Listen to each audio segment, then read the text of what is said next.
Sorry. Okay, so let's start with what exactly CFA is. As I said, in the next 10 weeks, I'll be discussing 10 different courses. Today, we'll narrow it down to CFA only. Okay, so first, briefly, Chartered Financial Analyst, this is CFA USA. I have been getting a lot of queries also that do we have CFA India as well? And was it there in the past? Well, we did had CFA India. We had CFA individually in our country, but now only CFA USA exists. This is CFA course by CFA Institute USA itself. Okay. Well, these days, the capital markets, if you want to work into the capital markets, whether portfolio management or research or mergers and acquisition, or so-called the fancy word of investment banking, all this stuff, wherever you want to work into, CFA has become, somehow an entry level for at least an entry level, if you are level 1 or level 2 pass, that clearly gives you an edge compared to other programs, for the reason that it's a global course.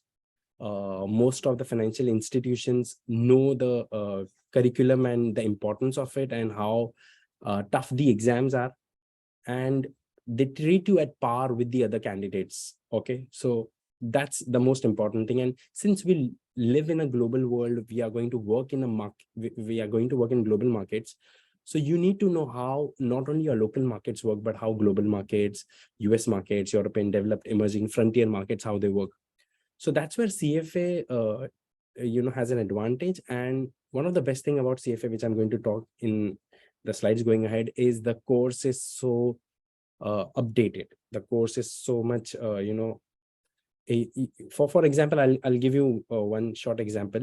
Can you tell me what has been the biggest event of this year that everyone is perhaps aware of? Any big event that you can just put on the chat box. Any big event that you think has been in the news constantly? Any big event that you can share or let me know? Yes, anyone? Yes, war has been the biggest event, correct? So CFA Institute has inculcated geopolitics into its curriculum. Second, if you ask me what has been the theme, what is the future with respect to finance, then in that case, I should perhaps say fintech, cryptocurrencies, right? Everyone would want to know about that as an asset class and want to study more about it. So CFA Institute has that in the curriculum.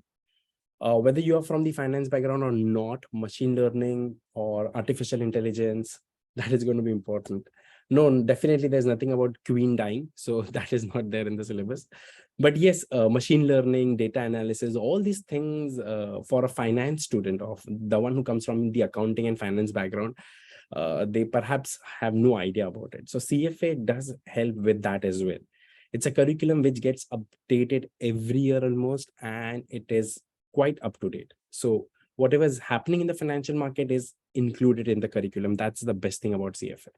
So of course, it starts from scratch where you have no idea about what finance is, because most of the times in my class, I have, I'm not exaggerating, but around half of the people in my class are from the engineering background. And these guys who have never studied finance, even they do CFA, and trust me, their score is relatively better because they do good with quants. So yes, this is the scope of CFA, which I've put up in the slide. All these slides, by the way, are from the CFA Institute portal itself. You can go and check there, cfainstitute.org. All the details are available. Okay. Now, the structure. So I'm giving you a brief structure. This structure is, for level 1, because the first thing you'll start with is level 1. There are 10 topics, or you can call it as 10 subjects, right? There are around 60 chapters or 60 readings. The exam is bifurcated in 2 parts, morning session and afternoon session. Both sessions are for 2 hours and 15 minutes each. And in between, you have a 30-minute optional break. I'm sure you will take a break. It's a computer-based exam. You don't have to write with pen and paper, anything. The exam is for 90 questions. All are multiple choice questions in level 1 and level 2. In level 3, half of your paper is multiple choice, and the other half is descriptive, where you will have to type now. Before we used to write it. Okay, so let's focus on level 1 initially. In level 1, there are 90 questions in the morning session, that is, according to the time slots that you book, and in the afternoon session or the second session, where you have another 90 questions. Overall, 180 questions. And as I said, it's multiple choice. The advantage is that compared to other exams, here you have 3 choices only. So you have to select between A, B, and C. Okay. Now CFA Institute has 4 attempts in a year. So basically there are 4 different time slots that you can book level 1 exams. For level 2 and level 3, there are 2 attempts in a year. Okay. These for level 1 is February, May, August, November. That's the time slot for level 1. More than 400, 500 locations. I remember the time when I gave exam in India, we had only 1 center for the entire country. Now I think there are centers in every city, in every major cities in India, because I think majority of the students give from India and China. So yes, that is the thing. And the average passing rate keeps on shifting, because every year they add on. The 10-year average passing rate is around 40 to 43%. Of course, the recent year trend has not been that great. The recent year trend, I mean, why not great? Because people compare it with the previous years. The previous year CFA Institute level 1 pass rate has been above 40% comfortably. These days it's 20 to 30%. But I don't think so that's bad at all, considering the other courses that you do where the passing percentage is hardly in single digit. So still there's a edge in doing CFA and passing it out. Okay. What is the eligibility requirement? One important thing that has happened about CFA previously, anyone who is in the bachelor year, the last year of graduation, where they mentioned that anyone who is in the college or university and in the final year, within the last 11 months of your graduation, you can do the program. You can start, you can give your level 1 exams. You can also do the exam if you have a combination of 4,000 hours of work experience that is required. In case if you go for the other choice, remember this is also required. The experience is also required once you pass CFA. But I'll right now focus on eligibility. If you are already a graduate in whichever stream, you can appear for CFA. Second, no, there is no negative market. I just read a comment now. There's no negative market. No, that's the best thing about CFA. No negative market. So even if you attempt, it's wrong. There's no negative market. Okay. Yes, you can register for CFA level 1 as soon as you are graduate. But now they have added a feature that those who are as a student, you can begin the program within 23 months of graduation and kickstart adding the important. Okay. Within 23 months of your graduation means basically you can start in the second last year of your graduation also. If you note it that way, they have not specified it, but exactly. But let's say if you are doing BCom in India, so that's where I think you can do it in your second year also, second year of degree. You can enroll for the program. This is what it looks like. So I think they're making it more and more lenient. So more and more college students can also do CFA, much like other courses like ACCA.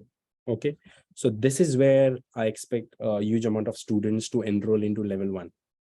Okay. Yes. So as earlier as in your second last year of graduation, you can enroll the program. This is what as of date the update is. Otherwise, during my era, we could do it in the last year of your graduation. Our graduation, we could give the level 1 exam, but these days you can give it much earlier also. Okay. Yes. This is the journey. Suppose right now, if we register right now, you have already missed the February deadline because it's costly now to register. I'll explain you the cost and other features. But right now, if you're planning for CFA, considering you require at least 4 to 5 months of preparation if you are doing jobs. So in that case, your closest attempt would be, I expect, May. So if you give level 1 in May, because as I said, level 1 comes 4 times a year, then you can give level 2 later on and then level 3 later on. Okay, one small feature here is that uh, between two exams, our policy is that there must be a minimum of 6 months between exams. This allows candidates 6 to 9 months between testing windows. So if you give level 1, let's say in May, your results, even though it's a multiple choice question, it's quite funny, but the results take 60 days to appear on an average. I'm expecting CFA Institute to fast forward these results because it's multiple choice. So I expect them to give it immediately. But as of now, it takes around 60 days, or you can say around, you can say around approximately 2 months for the CFA Institute to come up with the results. And after that, you can appear for level 2. Whichever is the closest window, you can book for level 2. But remember, before you book for your level 2, once you pass level 1, you will require same amount of preparation at least for your level 2. So don't jump the guns with immediate exam. You should rather give at least 5 to 6 months of preparation time for level 2, because level 2 is more intense than level 1. Okay. And that is the journey. Again, this roadmap is also displayed on CFA Institute. Okay. There are 10 topics, as I mentioned, 10 subjects. The percentage, the weightage keeps changing. But overall, if you would see that these subjects are constant across the 3 levels. Okay. So gradually you start by understanding all the topics, and then the focus becomes in level 2, the focus becomes on valuation of equity. And finally, the focus goes on to the portfolio management, where you would see a high weightage. So the topics remain the same. You just keep on going one notch up, right? That is that's why it's called level 1, 2, 3, not part 1 or part 2, because the topics remain the same. Ethics is a theoretical topic. CFA Institute wants your ethics scores to be higher. I'll also discuss it with you. What are the minimum scores required, or is there anything like a minimum score? Quants is statistics, right?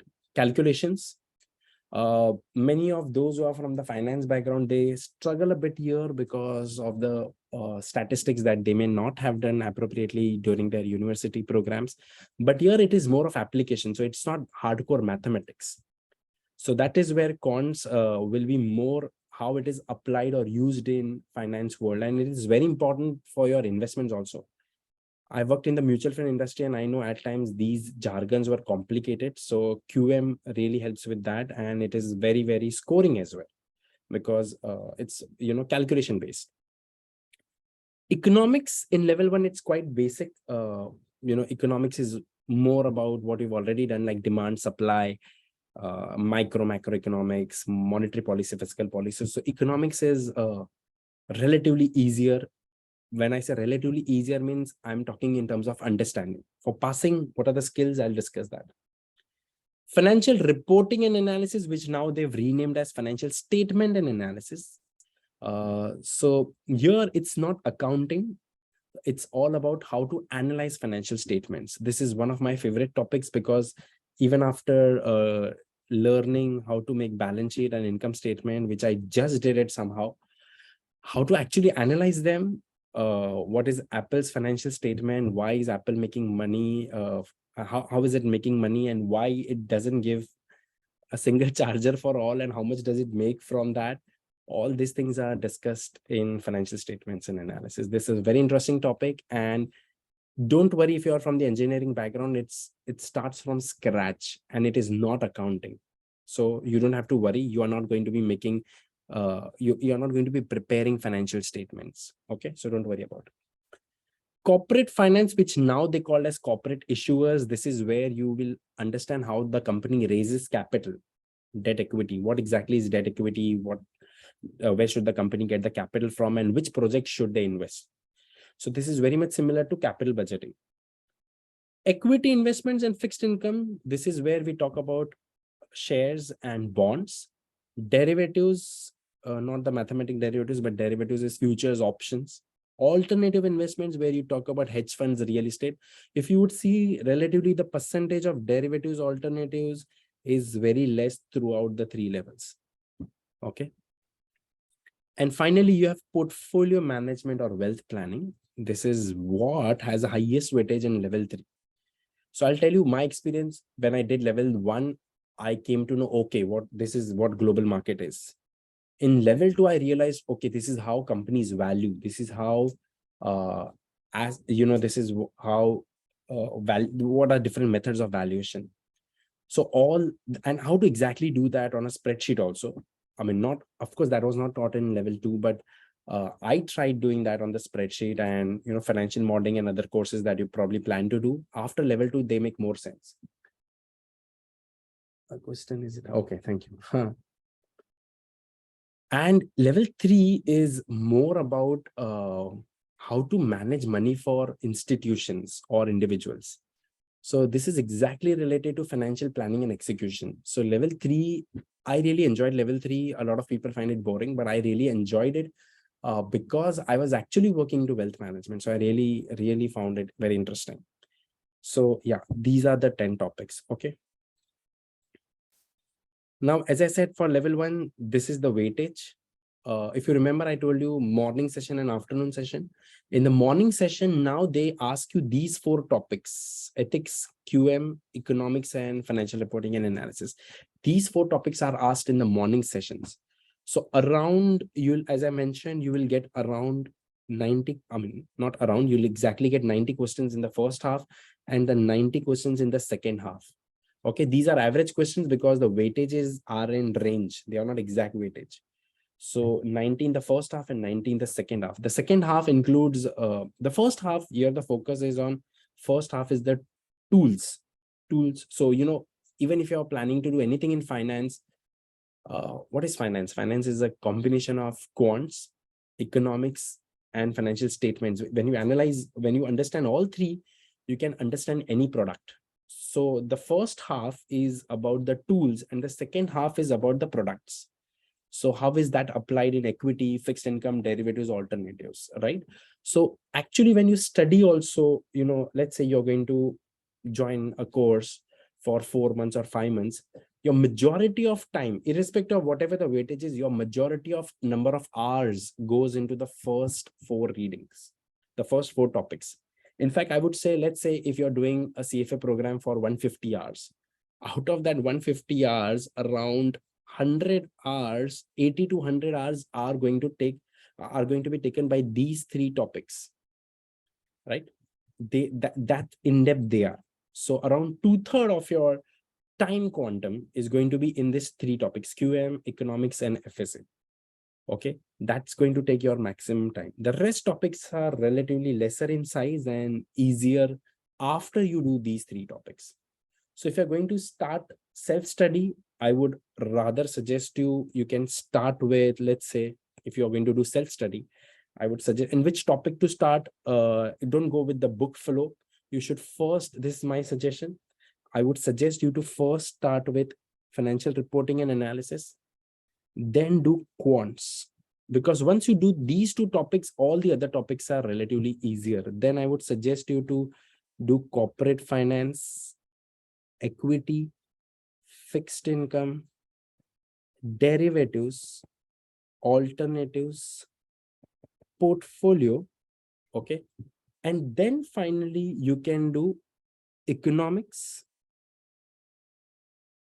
and ethics. I know ethics is very important, the highest weightage, but I've kept in the last because ethics is more about solving questions and not about too much of reading. But the late you read these 2 theory topics of ethics and economics, the better it is, because you also have to remember some of the things there. Otherwise, there's not too much of a memorizing stuff required as much as people would say, but ethics and economics you can keep at the last. Of course, you want to start before also, you can do that. But I would rather suggest you to start with financial statement analysis and quants, because once you do these 2 topics, you can actually do any other topics and you can go in this flow. I'll repeat, for your study, you can start with FSA and QM. Okay, and then you can do corporate, equity, fixed income, derivatives, alternatives, portfolio. They are very practical and you'll really, really enjoy it. And finally, you can do ethics and economics, or economics and ethics, whatever suits you. Okay, everyone. Yes, thank you. Thank you. Now, what do you think? How much is the passing required in CFA? Because I've seen students getting that answer from multiple sources, and they say, 70 overall, or what exactly? Okay, so I'll just clarify what the CFA Institute says. First of all, the results are displayed in this manner. For each topic, you would see for each topic whether you've scored above 70, between 50 to 70, or below 50. Okay, this is how your results would appear. Okay, is it easier for CMA students? I would suggest not only CMA, but anyone who's done uh, any stream of finance, any stream of graduation. For them it's easy. Whether it's easy or not, there's a process. If you follow that process, it's easy for whether you are an engineering student or a finance student, or from whatever background you are. I'll tell you what is the required stuff to pass, but just to before that, let me explain. So above 70, between 50 to 70, and below 50. So as I said, there are 10 topics. Yes, overall, if you're above 70, it's safe. CFA Institute doesn't mention that how much exactly you should score. They say, see this, consistent scores. If you notice this is what their words are. Consistent scores above 70 of the available point is a reasonable signal of topic mastery. So they haven't mentioned that how much exactly you need to pass, but above 70 is a safer score. This is what the industry knows. So individually or overall, well, my suggestion and from my experience, I would say that you have to try to achieve individually also above 70. When I say above 70 means 70 percentile. Here, let's say there are going to be 10 questions from a topic. So if you score 7 or more, then you are in the 70 plus range, isn't it? So of course, each topic has some allocated questions. So the higher you score, the better it is. And above 7 or above 70 percentage, that's more safer. So my suggestion is individual topic also, you should try to score above 70 percentile, not only overall. Do not go with that words. Whosoever tells you that overall 70 is fine, individually may or may not be. Well, they do at times allow, because I think I got in 8 topics or 9 topics, I don't remember, 8 or 9 topics above 70, and 1 or 2 topics between 50 to 70, but none of the topics below 50 in level 1. However, many of my friends who got 6 or 7 topics above 70, and they were also passed. So because they have a very different algorithm, they will check that above 70 also, where exactly are you? Are you on the extreme upside or somewhere on the edge, or what exactly? So the safest thing I would suggest everyone is to be above 70. One thing I would like to say is that, see, check here. If you check this topic of portfolio management or derivatives or alternatives, right? There, if you have to score 70 plus, let's say if I take 12 into 0.7, that is going to be 8.4. So if you score 8, you are below 70, isn't it? Because that's 2/3. But if you score 9 pass, so your score here should be 9 out of 12, means you cannot do more than 3 incorrect answers. So your precision in the smaller topic is more important. See, in the bigger topics like FSA, let's say in FSA, if I have to take 27 into 0.7, I have to score 19 out of 27. So I have perhaps a scope of 7 to 8 questions being wrong is okay if I have to be above 70. Okay. But the smaller the weightage of the topic, I feel they are more dangerous, because there you have to be more precise. How percentile works? Exactly in the same manner as other courses, where it is based on the questions. So let's say, as I mentioned here, let's say if there are 12 questions, if you score 9, you are above that, you are in the first 30 percentile. Okay, otherwise you are in the bottom 70 percentile. So exactly in the same way. Of course, the highest gets the 100 percentile, but here I would suggest, let's assume that the highest scores 12 on 12. So we go with that assumption only. Got it? Perfect. So conclusion, try to score above 70 percentile in all the topics individually. Then of course your overall will be definitely above 70. But at no point ethics should be below 70. This is my personal suggestion. Ethics is one topic that CFA Institute is very concerned, and they want you to score high on ethics. uh, I've seen many times that you may have good score in other topics, but if in ethics you are poor, then your chances are not so great. So at any point, ethics have to be very strong, and that's why I'll come to the point that how to focus on scoring. Even if you have knowledge, that is one part, but passing is a different thing.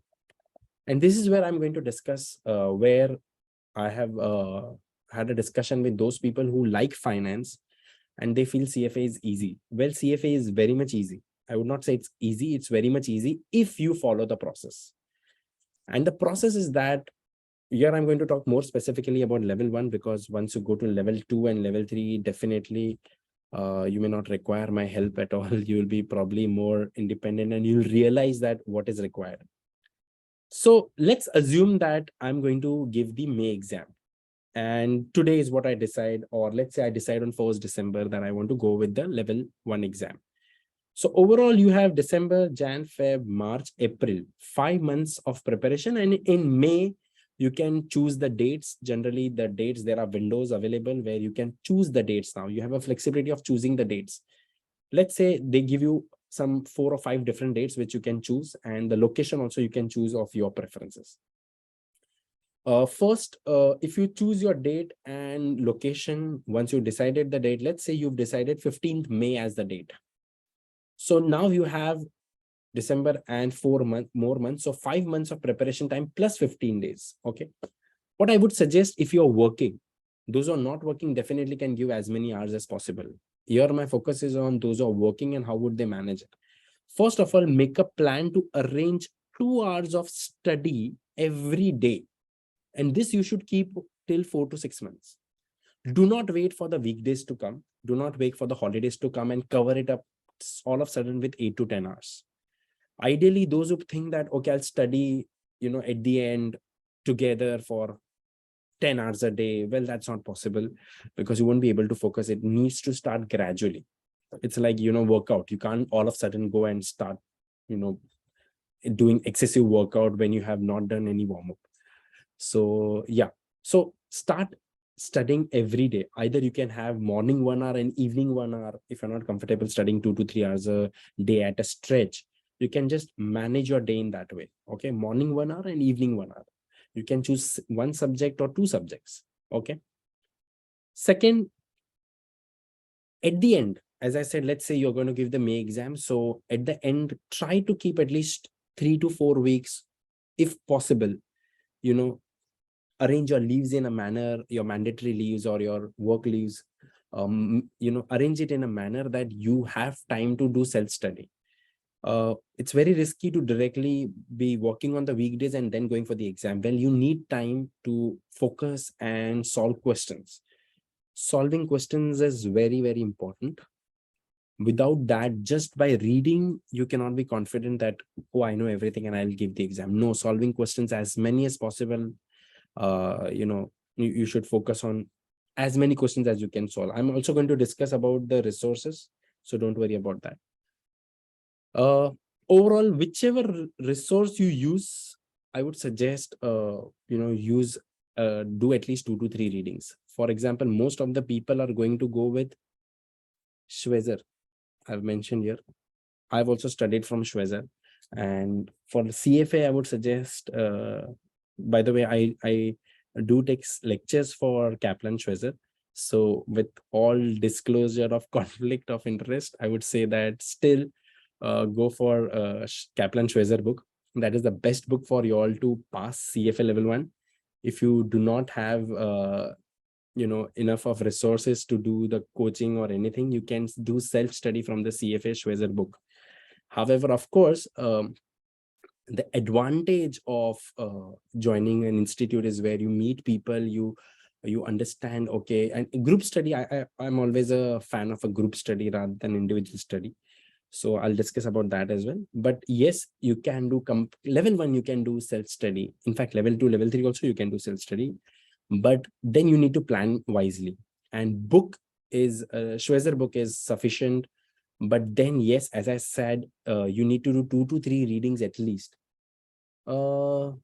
If attempt 12 on 12 and 3 get incorrect, then also it comes. Yeah, I would say that, see, anytime you are scoring 70 percentage of the marks of the questions correctly, definitely you are in the top 30 percentile, so your chances of passing are higher. But just to answer you, my friend, it has to be individual subjects and overall also, not just one subject.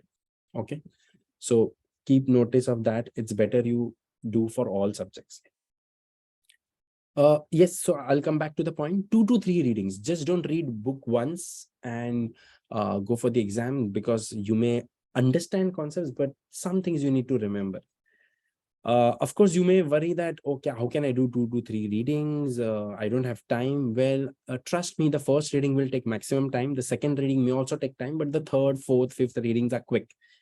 In fact, um, I don't know whether you may believe it or not, but I cannot sit for more than an hour of study. I require, after every hour, I take a short break of 5 to 10 minutes, but I ensure that I do that for throughout the day.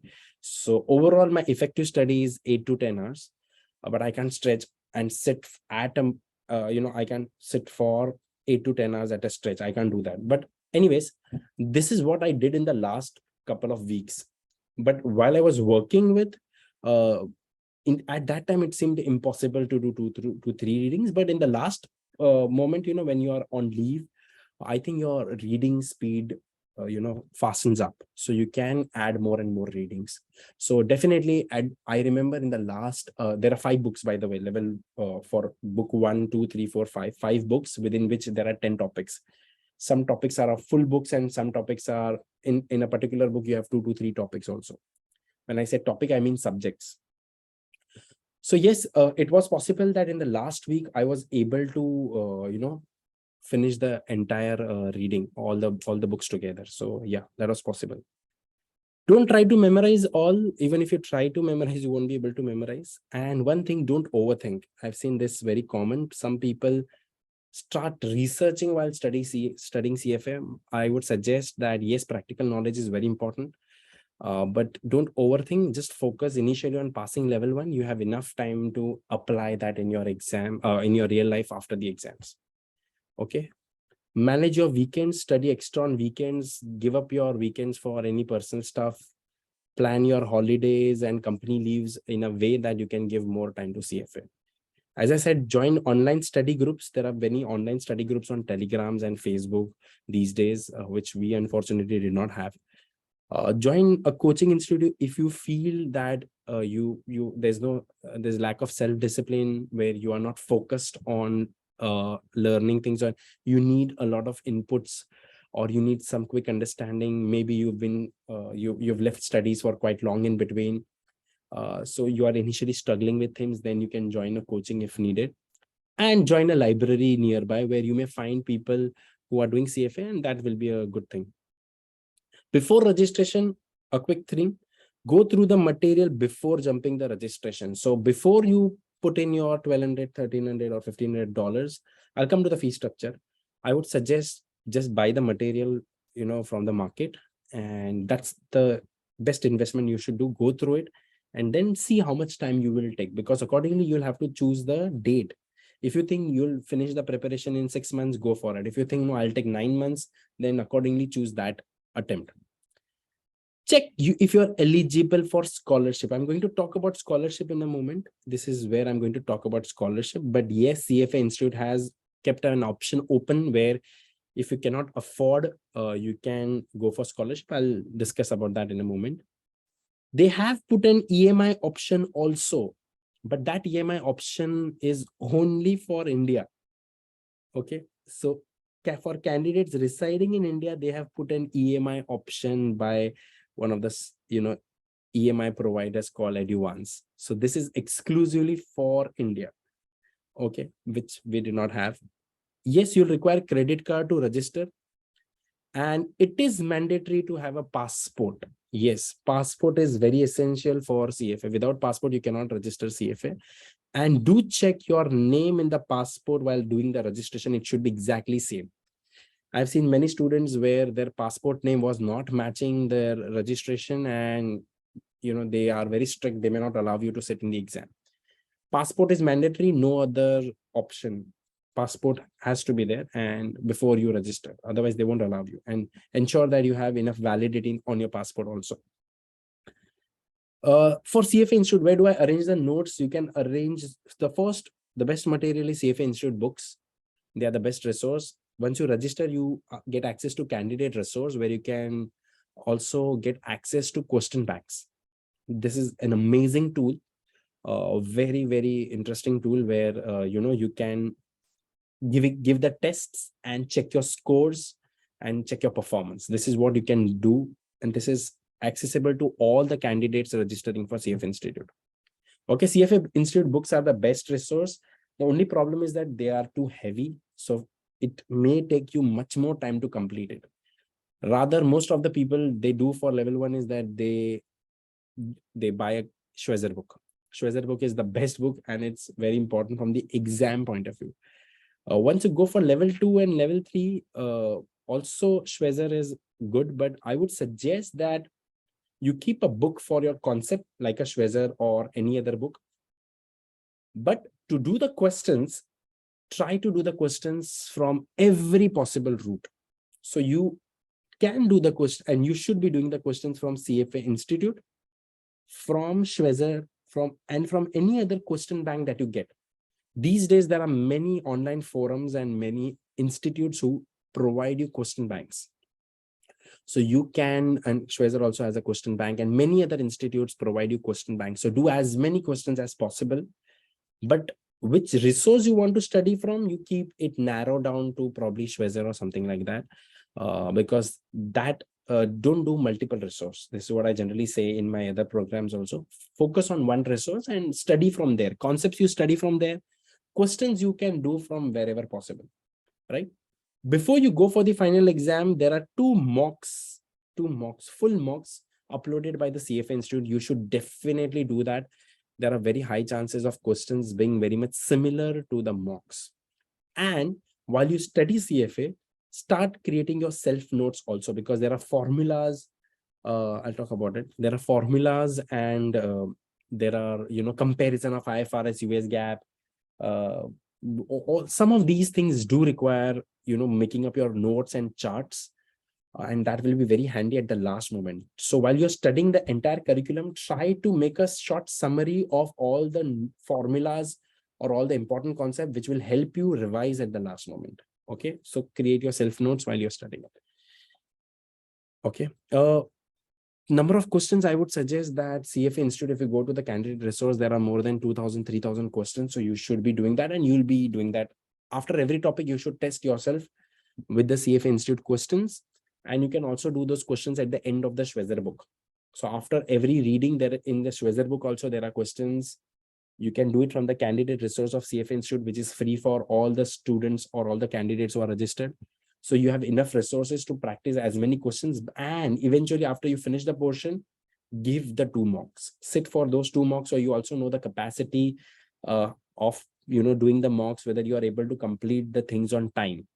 For level 1, time is not an issue. You generally complete things well on time, but for level 2 and level 3, time becomes an issue for many students. So that's why I would suggest you to give the mocks before you go for the final exams.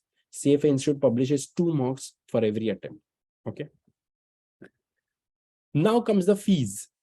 So if I check as of now, let's say if you do it, if you enroll, so here, if you would see, there is a registration fee of 900 is the registration fee, $900 US.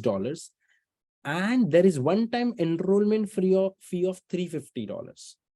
So if you calculate 350 plus 900, it is around 1250. Yes.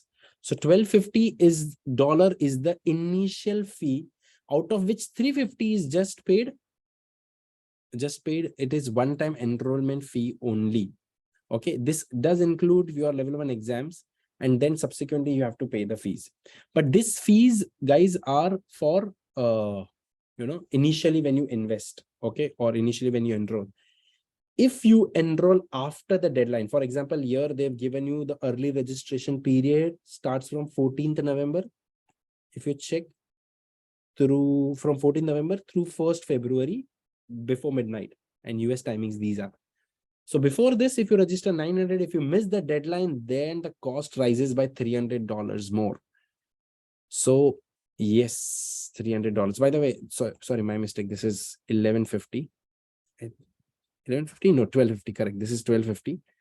And if you do not do it before the registration, then you have to pay 300 more. So then your cost becomes 1550 US dollars, and US dollar is anyways appreciating. So, it's the earlier you register, the better it is. Okay.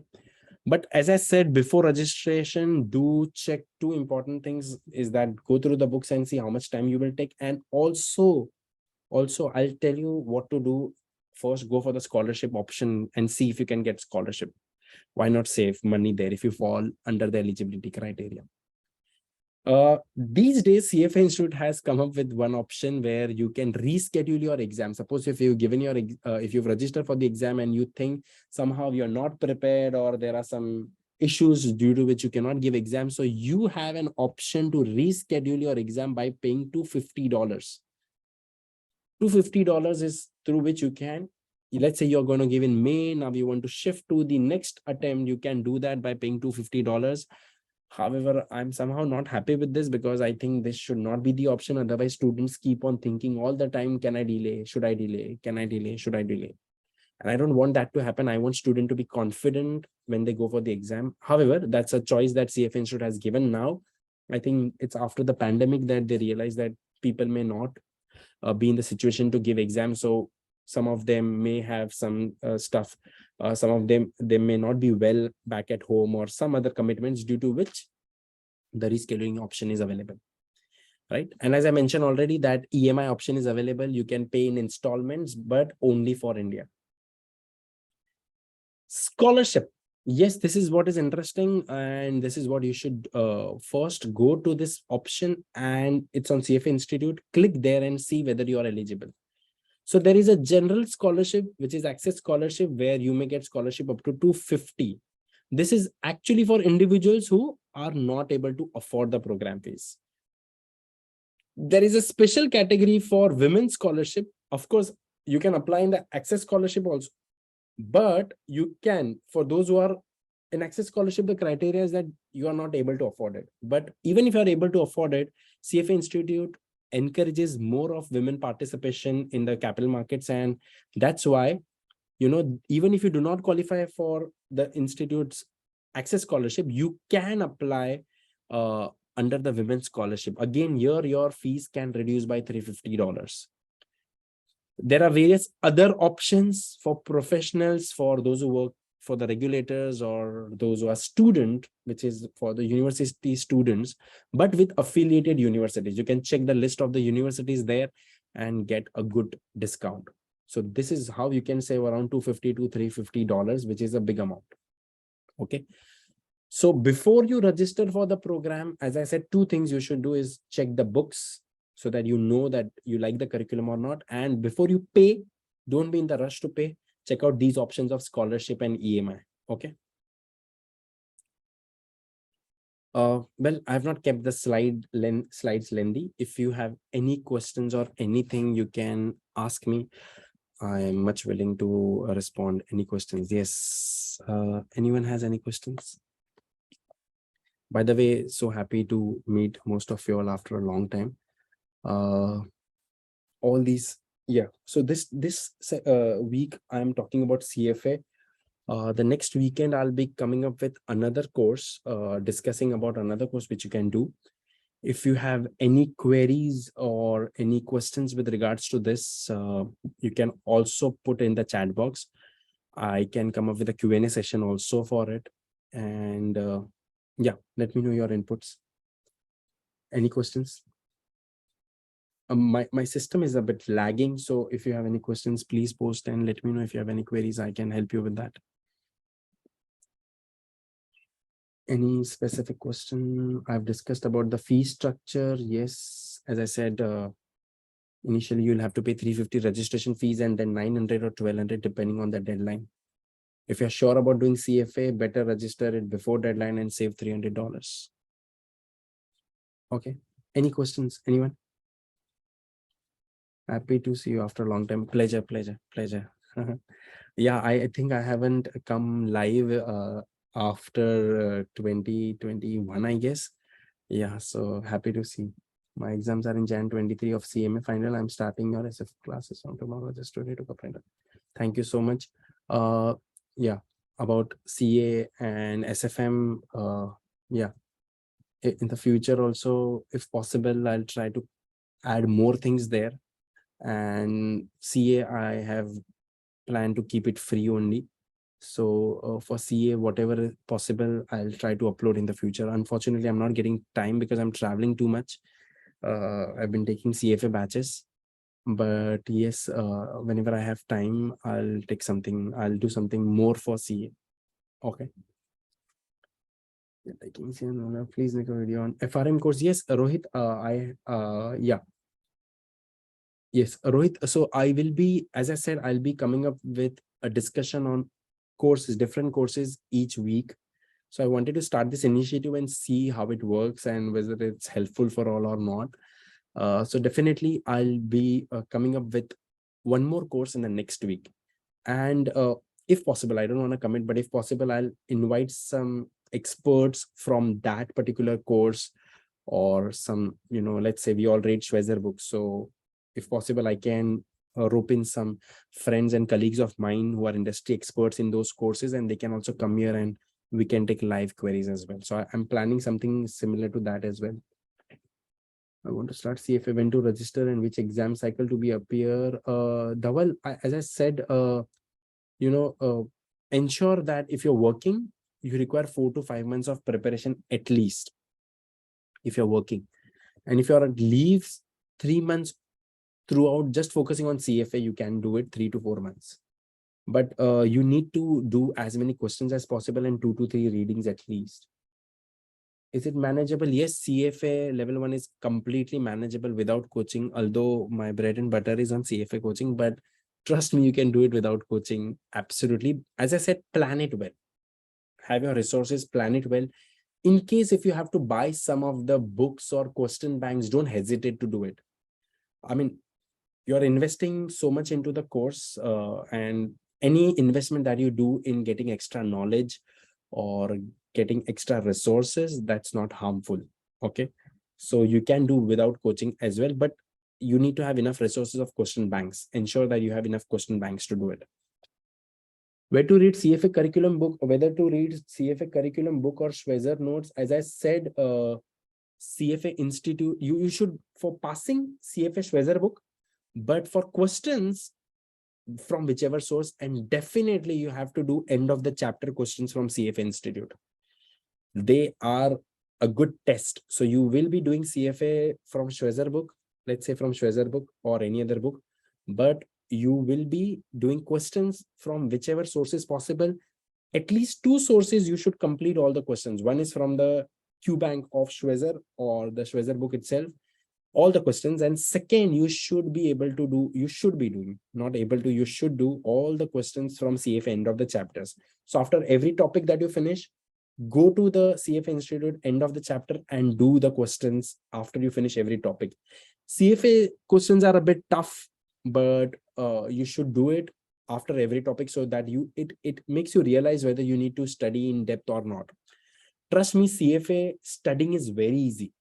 You may not require coaching for it, but passing question solving is the most important thing. I would rather give more weightage to solving questions than reading again and again. Please keep this session on YouTube. For sure, I'll upload this on YouTube. Yes, so I've answered that question. You can do it without coaching as well, but questions from CFA Institute. Candidate resource is the option where you get that access you get once you register for CFA Institute. I tried to contact you, but no resource to contact. But unfortunately, you came live. I'm happy. Oh, pleasure. Pleasure is all mine. I've stopped answering on phones because it so happened that once or twice I got spam calls, and one of my colleagues, she was just about to pay. So I have stopped taking WhatsApp calls. There are many spams which I come across, so I've stopped taking calls. And in case if you are texting me or calling me, please put your name and course and location. At least these three things you put, because without that, it's difficult for me to respond, and we get scared with those spams, so we immediately block. Apologies for that, but direct call I've tried to avoid, and most of the time I'm traveling India and outside, so I'm on ISD, so I tried avoiding calls. But you can reach me out on this channel as well. In your lectures on CA final, pleasure is all mine. If you like my CA final lectures, try to reach to as many people as possible. I would try to make as many courses free possible, because got enough from education. So giving back to education is all I'll try to do. Any further questions or anything, everyone? Okay. Yes. Yeah. Thank you, everyone. I hope it was helpful. And if possible, try to share it with as many people as possible. Those who are planning to do CFA, provide your number so that we can contact you in future. Well, I'm trying to avoid sharing my number, but yeah, as soon as possible, I'll try to share one contact for reference. But you can catch me on Telegram. I do come on Telegram, but yeah, there is where you can connect me on Telegram. You can ask me questions on Telegram as well, or you can do it on the YouTube channel as well. I generally try to respond on the YouTube channel. Okay. Yes. Any further things, everyone? Yeah. All the best for your careers. Yeah, pleasure. All the best for your careers.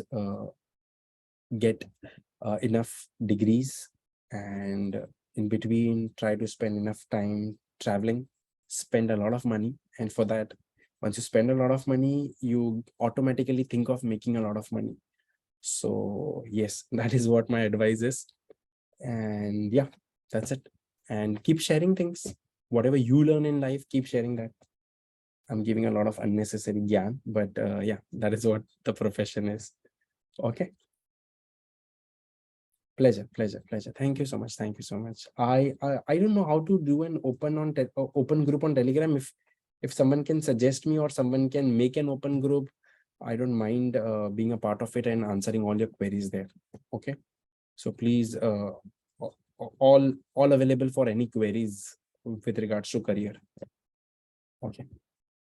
Yes. Fine. I'll sign off. Okay. Thank you so much. Pleasure meeting all of you all. All the best once again, and see you soon. Bye. Bye.